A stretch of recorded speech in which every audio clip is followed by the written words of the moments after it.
Well, the connection to the family goes back, well, as I said, it would have been 16 years ago. And I answered an advert in our local shop.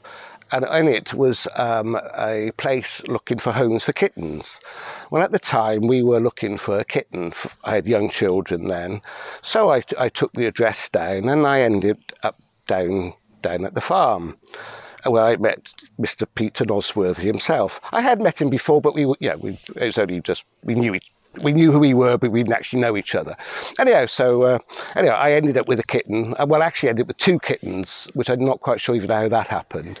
But during the time I was here, chasing and getting these kittens, Mr. Nosworthy said, I hear you involved with bars.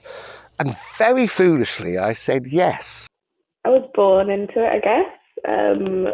I started coming here for every summer holiday when I was maybe 5 or 6, because my dad lived in what is now a dressing room, I think, on the farm. And I would spend my summer holidays. I came to work here because I made friends with Ben in high school, who's Toki's brother. We used to spend a lot of time in class looking at festival lineups and all sorts of things. And then we went to Boomtown. And then I clocked on to the fact that Ben was involved with the festival, and then asked if I could get involved. I came on work experience for 1 year and I'm still here now.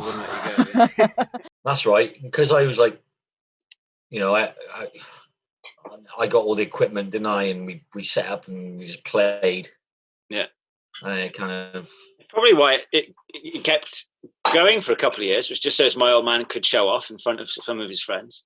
The first year I got to work at doing Walkabout at Nozstock was through my friend Koza, who was already working, and she said, they need some Walkabout people, do you want to come and do it? And I'd always wanted to come to Noz, so I said, yeah, absolutely.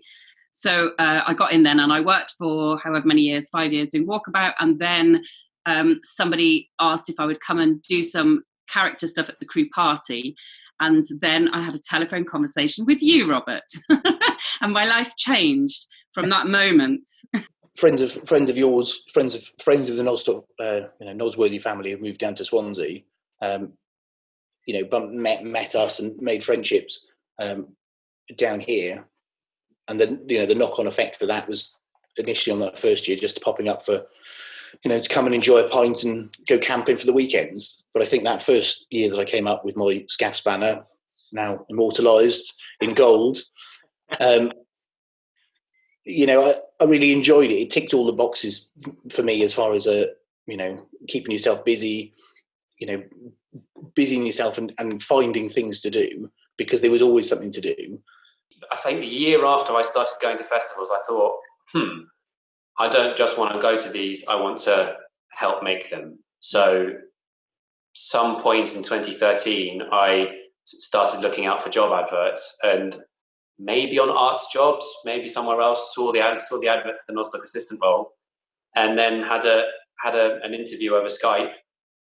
Was picked to do it, and then came along to the site in the springtime, saw it pre-festival, walked around, met the family.